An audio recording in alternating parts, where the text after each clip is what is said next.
The Beard Speaks is brought to you by Beard Love.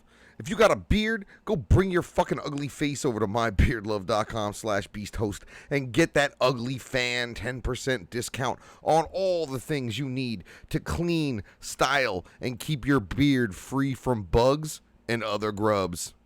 Beard Love, mybeardlove.com/beasthost. Promotional consideration also provided by 7th Dimension 720.com, the internet home for all things Kratom, e-liquids, and CBD, including 7th Dimension's special proprietary Kratom blend, Sludge. Visit 7th Dimension 720.com. What up, heads? It's a long-ass weekend up in New Hampshire, and we're going to talk all about it as we recap Leathal Weekend and all its fun and surprises. Last night, right here on the Replicon, Bukshot visited the crew from St. Louis and talked about the Lyte situation. We're going to talk about what he said. And Lex the Hex Master has released his Shadow King track listing. A couple of surprises and a couple of things I'm really looking forward to. We're going to talk about all that between now and 12:30 a.m. You know what the fuck it is. You know what the fuck it does. It's the beard. And it speaks now. Oh, come on, he's a miserable cocksucker fucking asshole. You hate him, admit it. What up, heads? You know what it is, you know what it does. My name is Chuck Reeves. I am that dude that they call the Beast Host. Yes, I am tired. Yes, I am wore out. Yes, this 90-plus degree heat that we are suffering in the Northeast is doing its toll on my fat ass as well as life. I see a lot of motherfuckers already tuned in to the motherfucking beard. Shouts to the 40 of you I see right now. Just about 40 heads tuned in for the incredible edible beard show. Do me a favor. Make sure if you haven't done so, you're subscribing right over here. Make sure you're letting your friends, family, co-workers, people in the pyramid scheme with you, whatever. Let them know on your social medias by sharing this here broadcast, what we're doing. I see lots of flame emojis in the chat. Salute and flame emojis right back to all you motherfuckers. I'm going to be in the chat. We really don't have too much to talk about. I want to touch on a couple of things, but I'm going to try to stay my ass in the chat so I can answer questions if people have questions. First things first, I guess. There is merch, strangely enough. I have in my possession, like, legitimate, good quality 11 by 17 hater tarot card posters. That was something that came out of no place over the weekend. I had them available at Leathal Weekend, and we got some extras. So those can be made available to you guys. They're, I think, $5 plus shipping. I got to check on shipping because I know a tube is more expensive than an envelope. So let me check on shipping, but I'm trying to keep the price of these prints less than $10. Like I said, they're 11 by 17. They're this size. They would fit in, like, exactly this plastic junk here. All right. Make sure if you want, you hit me up about those. I got charms still. $10. If you're interested in those, get at me. Couple of pins left. Literally down to less than 10 of the fuck Chuck B Beast Toast hat pins. So if you were waiting on those, hop on that shit. I got towels. I still got a couple of shirts. Get at me. We trying to get some stuff for this Indiana trip, but I can't be guaranteed that any merch will be available. I'm not ready to guarantee shit. But trust me, I'll be selling something.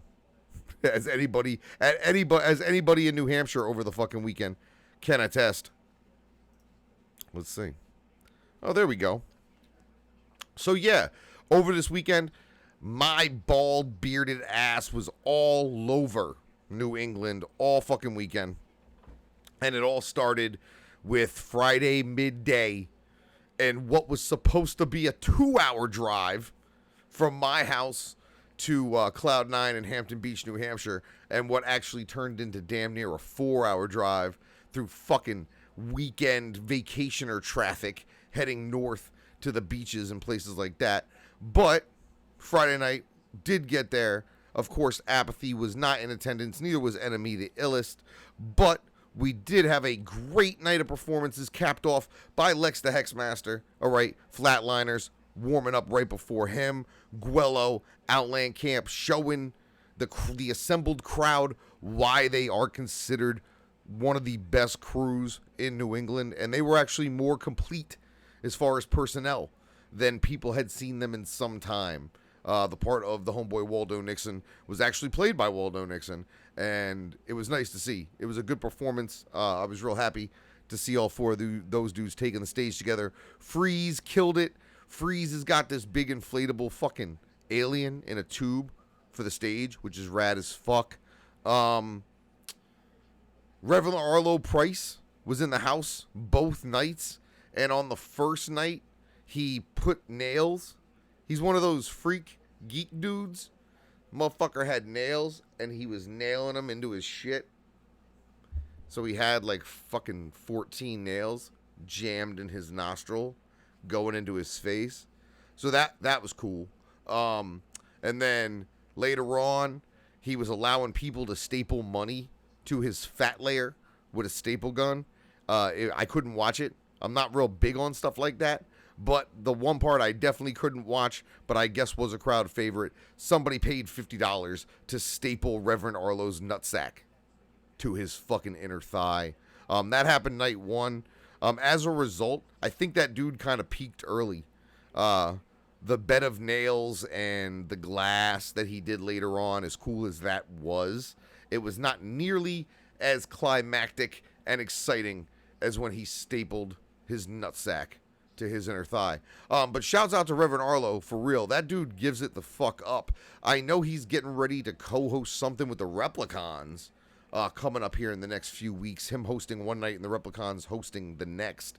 If you get a chance, if he's around your way, he's one of the last dudes in the country that is actively doing the old style freak geek act with, you know, the self-harm, the fucking biting the heads off of lesser mammals, things like that. But that was dope. He was dope. So yeah, so 4-hour drive to New Hampshire. Get up there, get set up, do the damn thing. I ended up leaving before Guello. And that was just due to the fact that we had a 2-hour drive home because I didn't stay in Hampton. It's close enough to my house to where I can, you know, I consider sleeping in my own bed that much of a fucking treat that we just drove home. So Saturday morning, my fat bearded ass was up at 9 a.m. to drive to Boston for the open casting call for this movie I want to be in.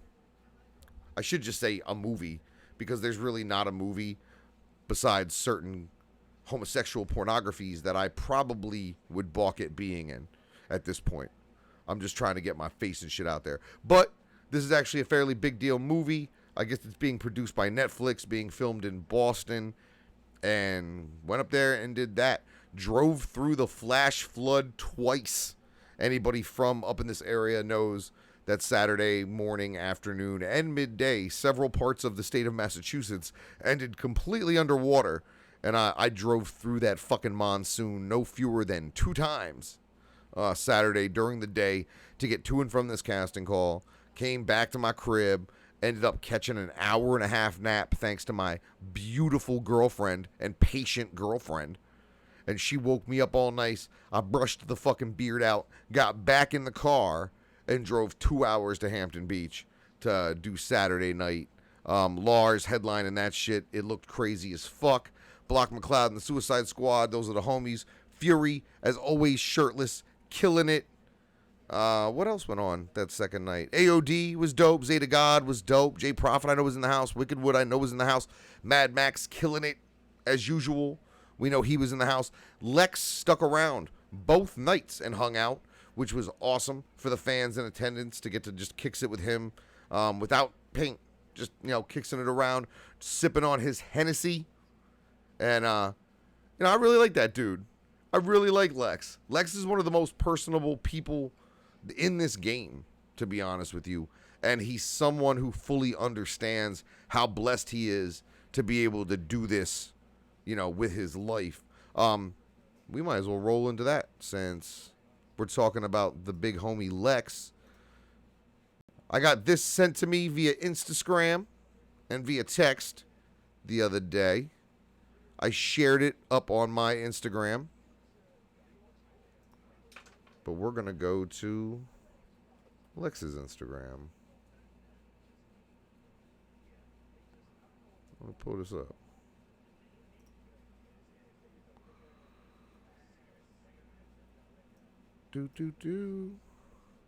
Sorry about that. I feel wholly unprepared. Not really. I could care less. So yeah, since we're talking about Lex, the cover art and track listing for his just recently announced Shadow King mixtape has been released and announced. Talking to him over the weekend, the decision to do this project was very recent.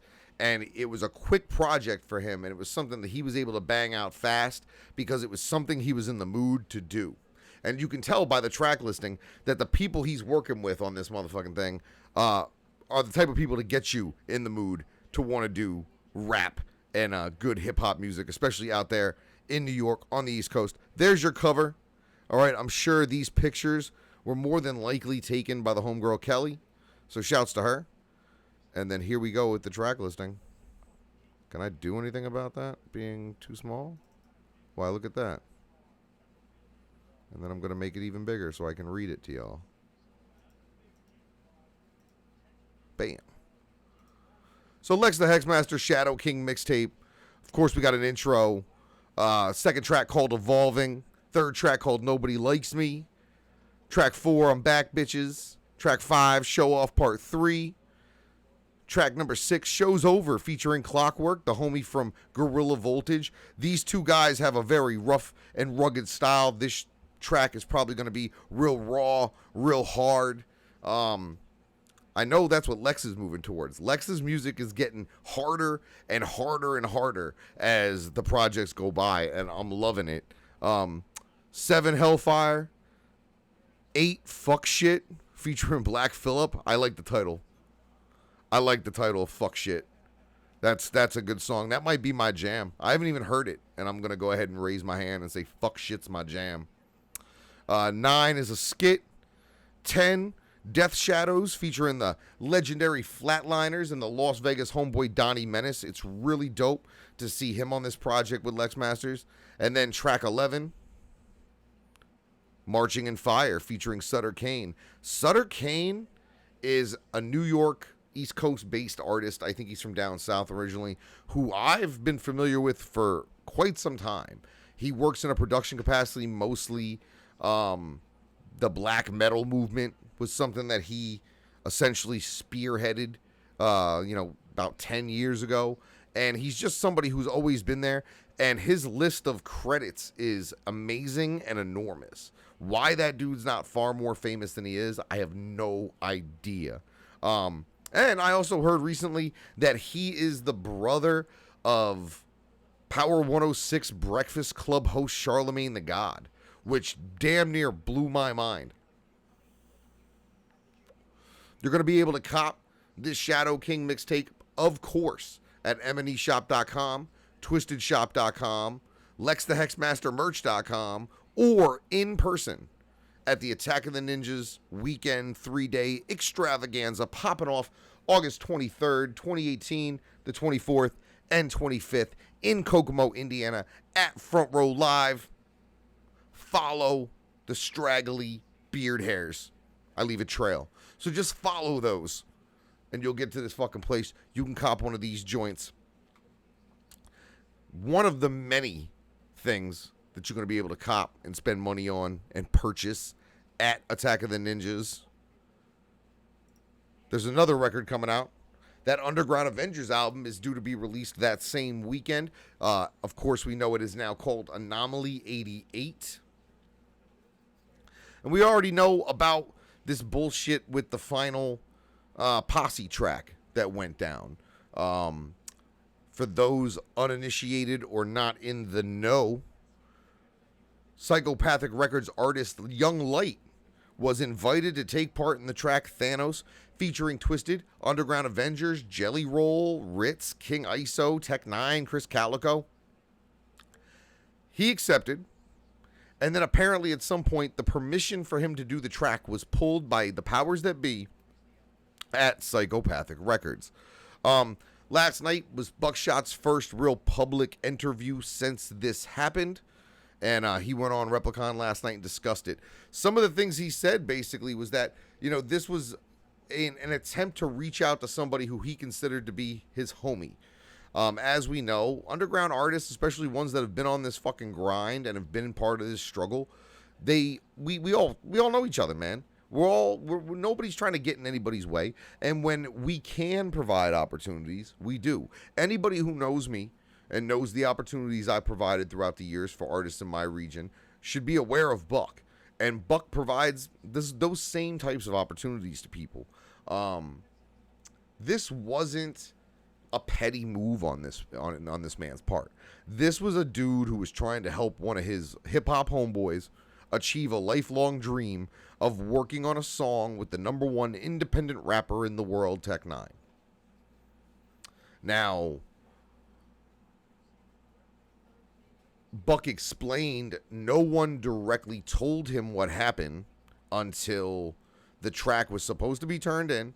It was not turned in. He prompted Lyte's people, essentially, with a, hey, where's the verse?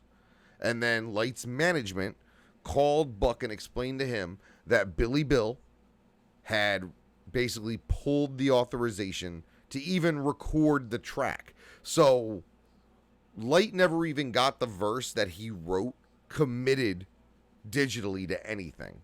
And that's basically Buck's entire statement on the fact, because he doesn't know why. He can go ahead and assume, and he did some assuming. He assumes that it's got to do with the current politics, the current beef, the current bullshit. But other than making assumptions, nobody over there, not Lyte or any of the powers that be, has actually addressed this and explained why one of their artists would be pulled off such a high profile track. Now, a lot of motherfuckers are saying that Twisted fans are complaining that Lyte, no, you don't get it. Lyte fans are complaining that Lyte got pulled off the track. That's where people are getting confused out there. I'm seeing a lot of the fucking 17%, a lot of the Rubies, and a lot of the JJs, and they're saying that it's, well, Twisted fans are mad, blah, blah, blah. Nah, man. Like, as a Twisted fan, I could give a fuck if Lyte's on the Thanos track. As an Underground Avengers fan, I could give a fuck if Lyte ends up on the track. As a fucking Magic Ninja fan overall, I could give less than a fuck if Lyte ends up on this track. But as a fan of upcoming rappers, and any fan of Lyte should be upset that his label got in the way of a very big opportunity for him. No one else was benefiting from his inclusion on this track but him. And until the 17% Rubies and JJs get that through their fucking Fago fucking soaked skulls, they're not going to understand the way this shit really goes. Like, who's in my chat? Why is my chat being overrun by fucking heavy breathing fat people? Yo, for real. Like, don't be dropping Juggernaut in my chat. No one cares. Pretty soon, y'all people are going to be following a record label called Big Baby Records. Enjoy that. The party we're going to have over here the day that the fucking bankruptcy goes through is going to be something like which the internet's never seen. So, Buckshot's not, like, upset one way or another either, it looks like, in regards to this track situation. And I don't think I would be either. One less person you got to worry about putting on a fucking track.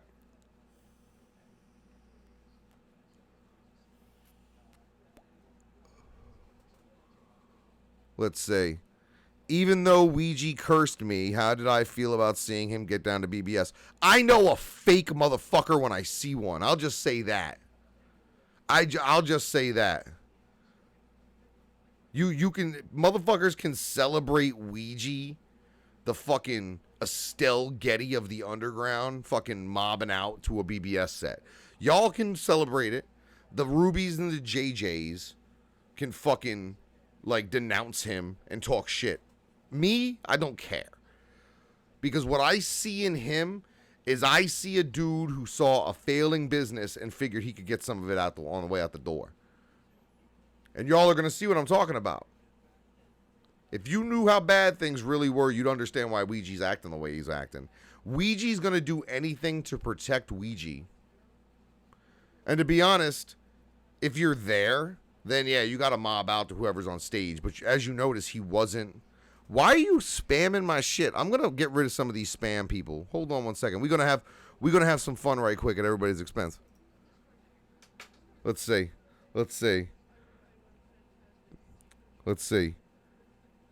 Bam. You're gone. Let's see.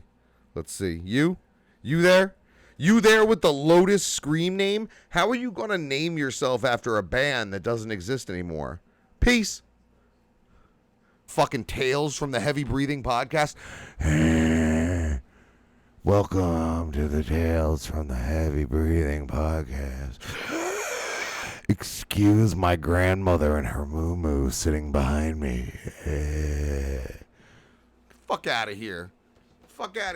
If you can't leave your house without a fucking doctor's note because of fucking diabetes, you can't at me. You can't at me. If my visits to your fucking show are the highest rated episodes, you can't come over here and drop Juggernaut in my chat because you're going to get the band hammer. Welcome to Tales from the Lotus Pod. I listened to some ICP on Spotify this morning. Motherfuckers seriously need to fucking call their fucking podcast Tales from the fucking COPD hour. Fucking look, whoever you are, hi Juicer, blam. I'm having fun deleting heads. Y'all got no idea. No. That's the thing. They get to stay, but they just don't get to comment. They can watch it if you wanted to. Like, if you don't have enough friends at home to where you had to create a dumbass fake internet club that, like, y'all meet up once a year. Ooh, y'all some fucking nerds. I don't fuck with y'all. Like, you don't get it. I got messages from dumb people last night talking about, why are you talking about me? And I'm like, who's lying to you? There's a couple of folk out there that really want me to talk about them. And it's like, fam, you got to do something noteworthy and short of y'all killing yourselves in a very, very entertaining fashion. I can't see what that would be for me to talk about you. So straight the fuck up. Like, if you want me to talk about you, the way to get me to talk about you is go out and do something. Put a record out. Do a show. Legitimately get booked for something. But nah. Y'all just want me to talk about y'all. You were going to fight someone. Gutterball was going to fight somebody. Gutterball was going to fight Kyle. All right. And Kyle's now claiming he's got fucking fibromyalgia or he's fucking menopause, fucking mononucleosis, late stage Sid Jones, fucking AIDS, whatever he's got. Whatever health issue this dude's claiming is preventing him from fucking taking a 2-piece and a biscuit from fucking CPN. And that's the thing. Like, I seen him this weekend. I didn't talk any, like, shouts to Andy Sherman. First of all, I want to, about Lethal Weekend, shouts to Andy Sherman. Because I added Andy Sherman to the fucking show. I asked Fury here's the deal. Lethal Weekend was my fucking gig. Y'all want bullshit? Y'all want to hear bullshit? Fine, I'll fucking tell y'all about some bullshit. I hosted Lethal Weekend last year. That was my gig. But I only hosted one night last year because I only went one night. I didn't go the first night. I only went the second night. Pulling up to this year, Fury called me, the promoter of Lethal Weekend, and said, look, man, Lars is trying to give the little homie Sid Jones, whose name is Kyle. So, you know, his mama named him Kyle. So I'm going to call him Kyle. So they want to give Kyle a helping hand. They like Kyle. Now, Lars didn't know that Kyle is fucking mentally ill at this point. They know now. They certainly fucking know now. But I got asked, would there be a problem if we added him as one of the hosts, considering there's 2 nights? And I said, absolutely not. Absolutely not. As long as that kid knows how, as long as he acts right, there's not an issue. And then I even said, yo, let's do this and add Andy Sherman. This way, I don't feel like I need to dog your boy to protect my fucking whatever. We'll just have 3 hosts. I like Andy. Andy was going to be in town with fucking his people. Whatever, man. Let's do it. Kyle fucking scheduled a meet and greet that 3 people showed up to. Like, get the fuck out of here. You're an embarrassment. This kid's clearly... He's clearly not didn't. I respected Fury's event. And I respected Fury's event enough to only tell that fucking kid, you need to ante up to the fact that you participated in coordinated lies against me for no other reason besides you wanted to get subs and likes because you're an attention whore. And he agreed to that. He agreed that not only he felt that way, but so did his girlfriend. So whatever. I clowned him. I did what I do, which is host. He did whatever the fuck he called what he did, because what he did was when I wasn't there, he let the show get an hour and a half behind schedule. Second night, I didn't show up till 8 o'clock. And by 8 o'clock, the fucking show was an hour behind schedule. That wasn't my fault, because I wasn't there.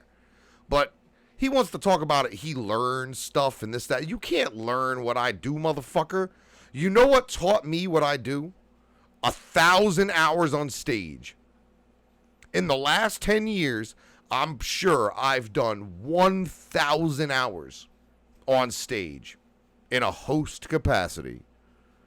But, you know, apparently experience and knowing what to do holds 0 weight when your fucking name is your name's Kyle's Situationals. Because apparently now he's well, I hosted with Chuck once. Now I'm taught. Now I'm a host. Nah, man.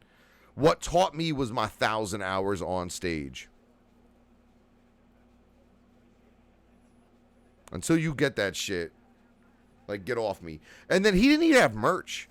Like, how are you going to come do a show 14 hours from your spot and not have merchandise, Sid Jones?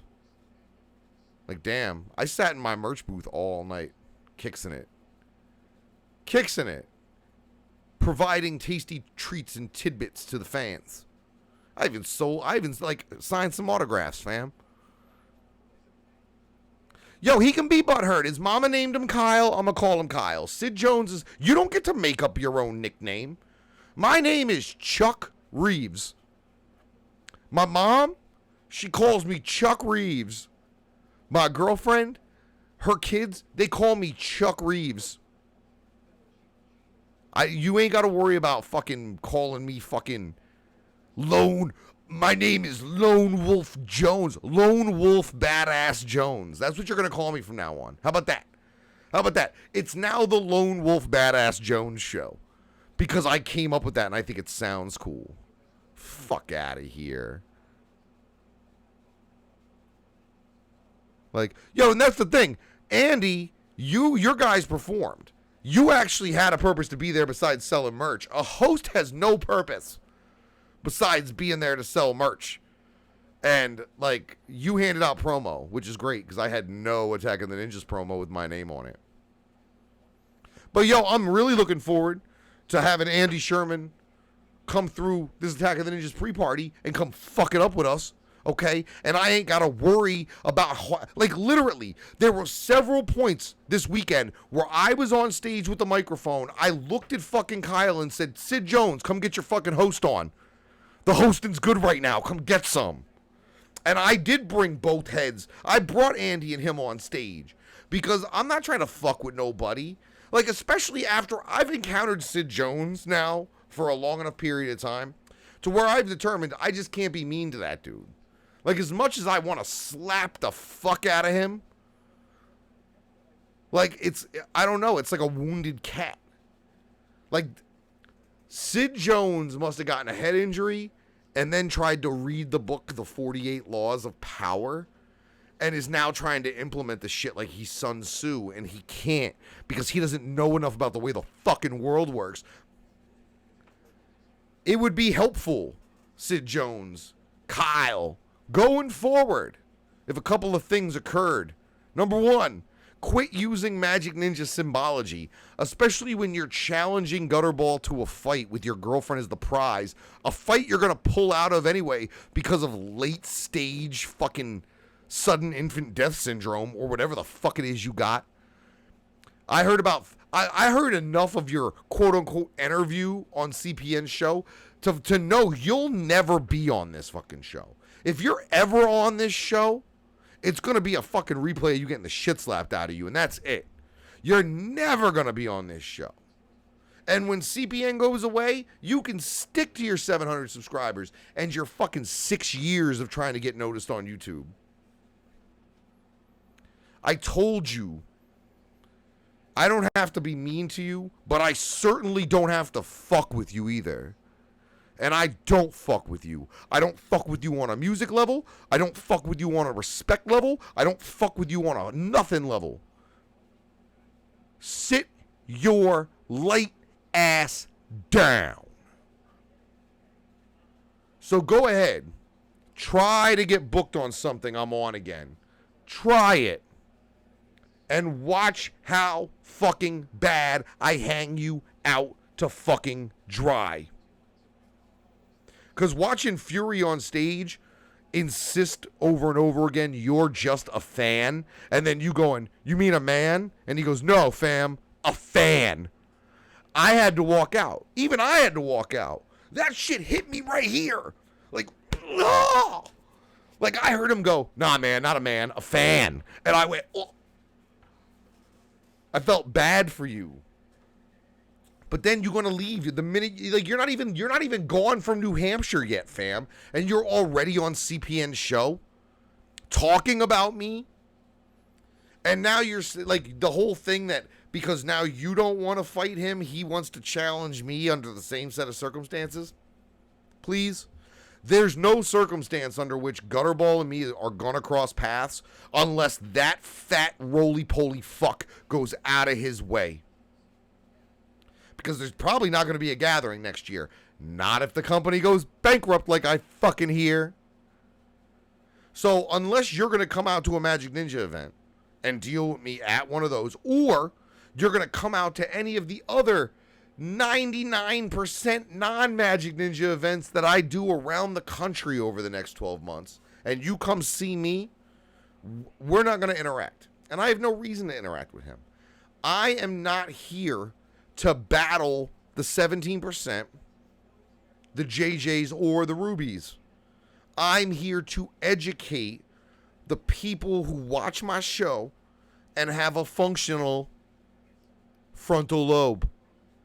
If you don't have a functional frontal lobe, then you need to be on the other channel watching the other thing with the JJs and the Rubies. Because this is not the place for you. Besides, like, shit going over your head, I know a lot of you events. That's probably true. That's probably fucking true. But understand that there are plenty of non-Magic Ninja events that Chuck Reeves takes part in. As a matter of fact, I'm going to say one thing positive about the homeboy Kyle. I want to congratulate Kyle. After this weekend, Kyle has officially hosted more live shit than Gutterball has. That's what we're talking about. We're talking about a dude who does not exist except for anywhere but except for in a fucking screen and at select Insane Clown Posse events only. It's a pretty limited cross section. You can see me. You can see me at 656 Fest. You can see me at this place. You can see me at this con. You can see me at that spot. You can see me in Memphis in October. You can see me here, there, and everywhere. My schedule is public, it's plentiful, and most of it's not Magic Ninja. So motherfuckers can kiss my fucking ass. Like, I'm not throwing fair ones. I don't know any of y'all to owe anyone fair ones. That's what I'm saying. How are any of these dudes going to fight anybody? They all sound like they're fucking on the last 14 blocks of the fucking marathon. Like, I'm not in great shape. But I'm not fucking that piece of silly putty from fucking Arizona. I'm not the sweaty silly putty. I'm definitely not that. I'm definitely not Bam Bam Bigelow and his top flight security of the world fucking shit, which, yo, if somebody can get me the name of the security company that Bam Bam Bigelow looking motherfucker works for, that he live streams his threats to me in uniform from the job site, I'd much appreciate it. Like, at this point, I'm gonna start ruining people's lives. I don't give a fuck. Let's see.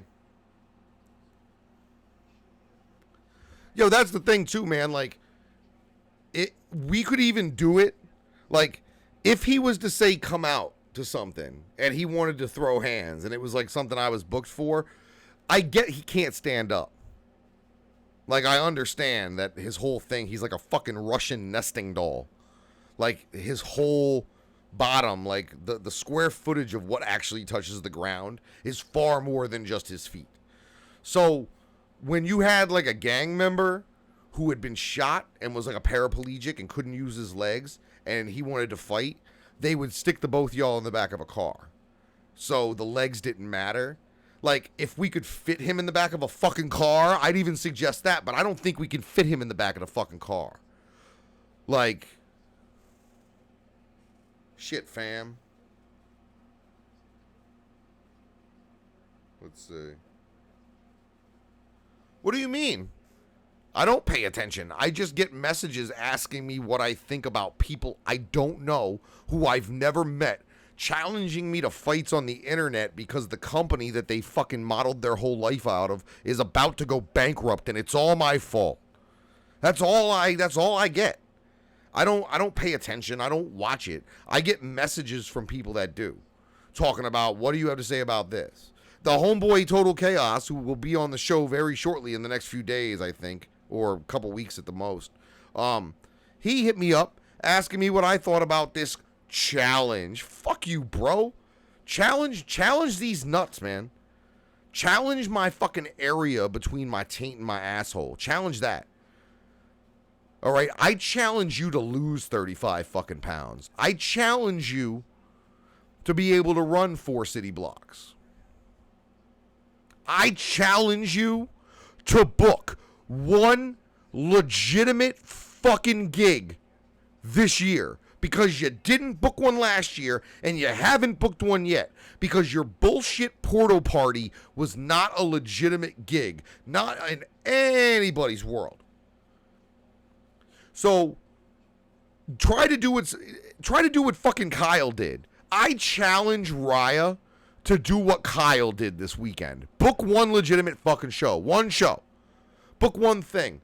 Don't let Sid Jones outdo you in real life, because that's what he's doing now. How you gonna let Kyle outdo you in real life? This ain't Minecraft. This isn't Halo. He's outdoing you IRL. Don't let him do that, man. I challenge you to book one legitimate gig between now and the end of the fucking year. And I know you're dependent on Insane Clown Posse and Psychopathic Records gigs to fucking keep you afloat socially and probably emotionally. So what I'll do is, I mean, honestly, there should be a couple of huge events going down. Leathal Wicked, you know what I'm saying? Big Balder's Christmas Party. I don't know, whatever else.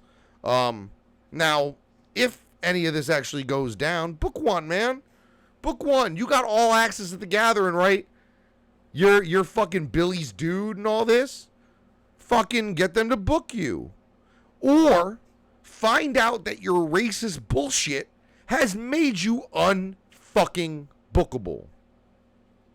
Because trust me, I'm going to make sure by the end of the year that I book something. Oh shit, I already got something booked. Let's see.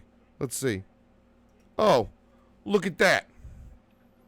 People asking me this weekend, you going to Attack of the Ninjas? And I'm like, what are you fucking illiterate? Can you not read? It says Beast Host on that flyer.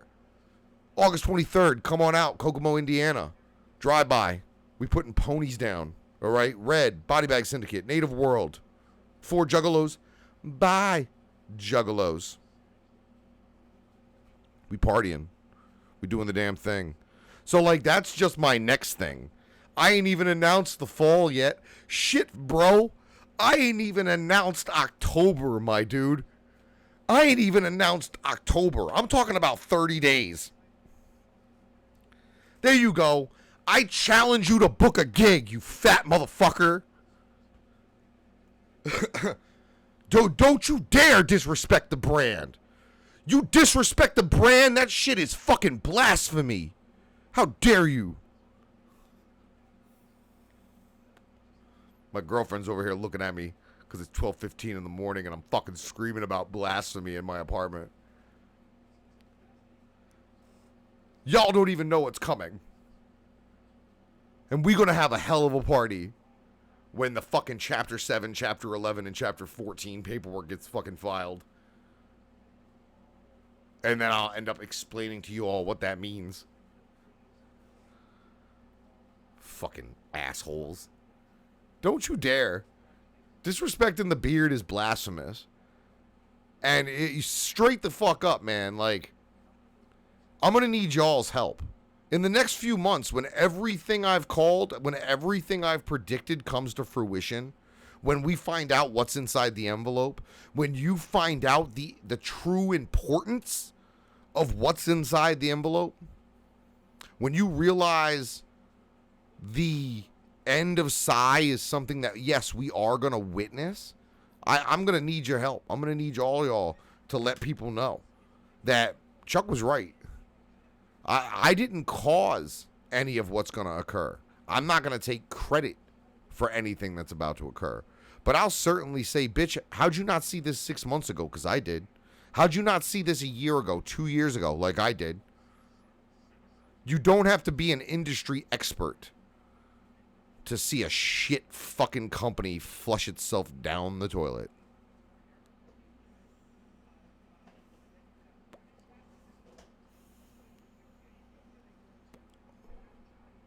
Yo, flame emojis in the chat. Who am I going to see at Attack of the Ninjas? That's a good question. I don't normally ask folks shit like that. It's not that I don't care. But yeah, flame emojis in the chat, man. We'll do 15 minutes. I mean, I've been interacting. We'll continue to interact. Like I said, there really wasn't a whole lot I wanted to talk about. Like I said, there was a couple of things. Flame emojis if you go into Attack of the Ninjas.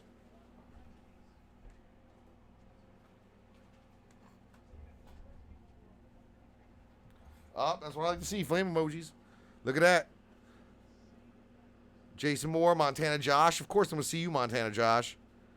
Jake, of course. Jake's going to be sleeping at the foot of my bed. We're going to have a good-ass time. I'm fucking super excited.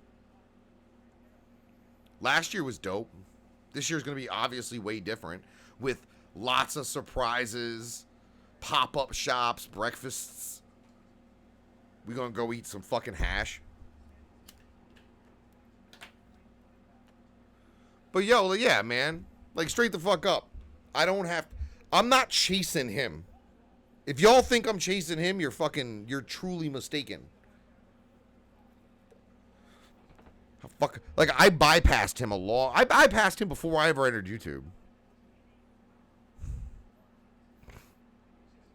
That's the way I feel about it. And if you were on my journey, you would understand why I feel that way. I mean, shit. We've gone through this a bunch of times. My resume speaks for its fucking self. Trust me. My resume speaks for its fucking self. The fact that other channels have videos that I have cameos in, and those cameos have millions of views? You think that's by accident? Or do you think shit's by design? Hell yeah, R.I.P. Young King Dave. We gonna smoke fat doinks at an Amish. But that dude been dead for a couple of weeks. Let's see. Yo, shouts to the 70 still tuned into this motherfucker. Shasta, plaques are no longer the goal. Nobody's selling shit. Like, let's see.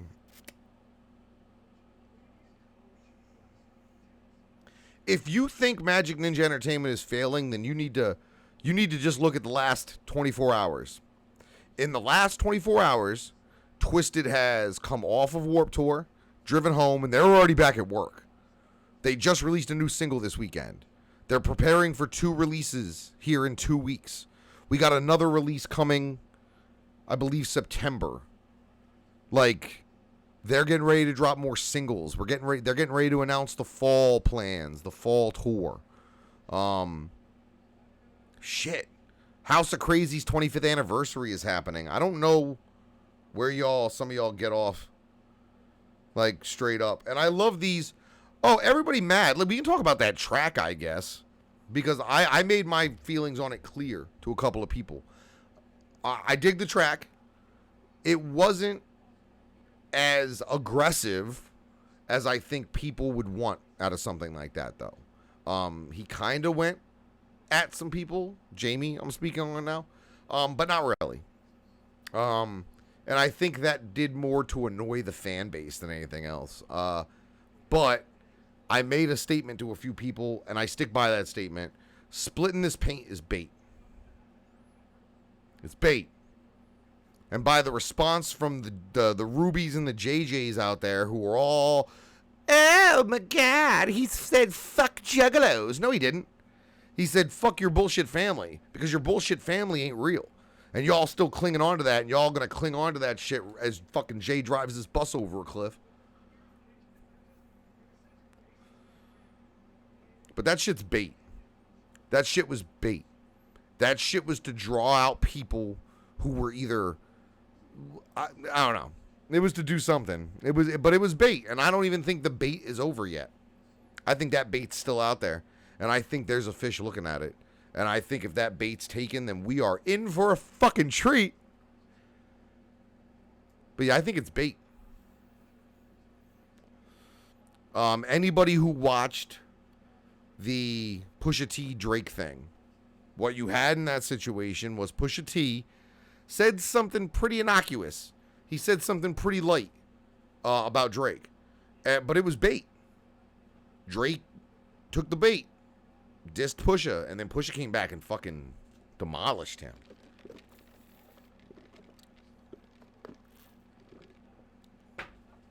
So yeah, I think that track was bait. I mean, I like it. The praise vid is excellent.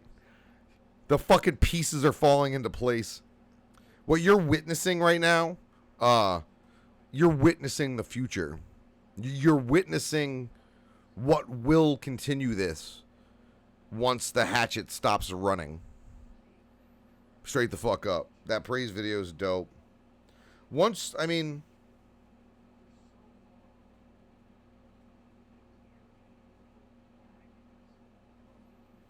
Shasta, that's a good question.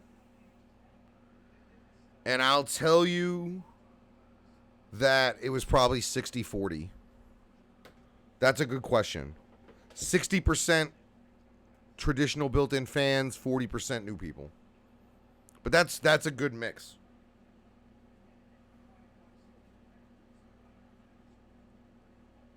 Let's see. And then they made a bunch of, like, they made a bunch of real good connections with people, with other bands, with publicists, with brands. You know what I'm saying? I mean, shit. Monster money ain't nothing to shake a stick at. Like, you can get a Monster sponsorship and ride that shit for a decade like Tech did. Presto. Presto, presto, presto. I know the answer to that, so I can't say nothing. It has to do with what's in the envelope, I think.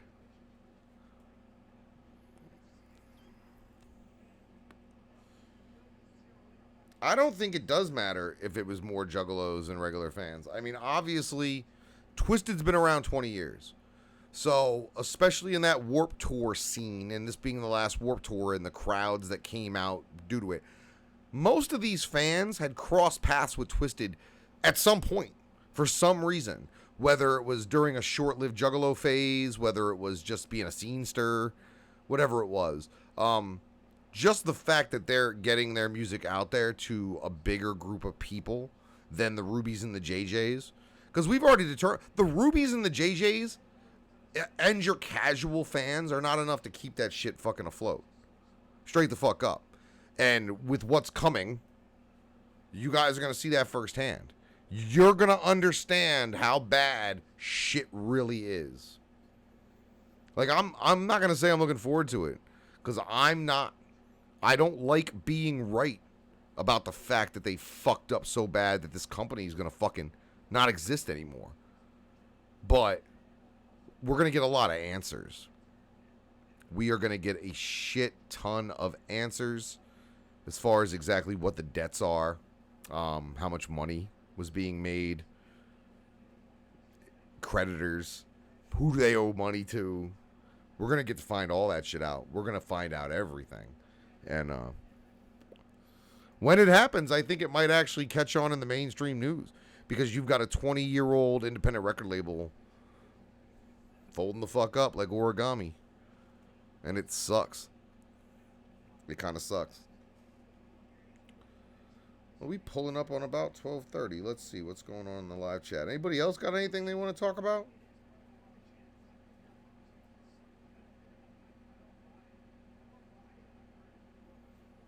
Andy Sherman, the beard is bigger in person.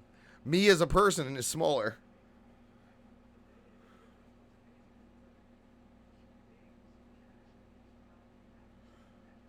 That's a good question, Hot Rod.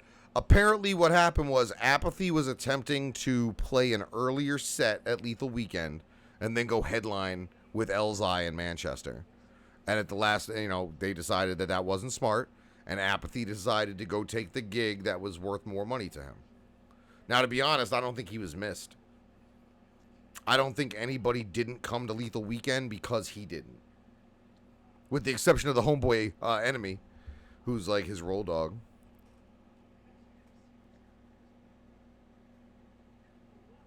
Ski Dog. Ooh, that's a tough question. Because I don't think so. But if you knew your company was getting ready to fucking be in the shit can, would you bother adding anything to the asset base? I mean, I heard something. We'll get to everything as things unfold, but y'all better be prepared to become big baby Lowe's, because that's what it is. It's not going to be psychopathic riders anymore. Y'all going to be big babies riders. Big babies bitches, the triple B. Because Big Baby Records, which got announced at the ICP seminar, is instrumental in what's going to happen.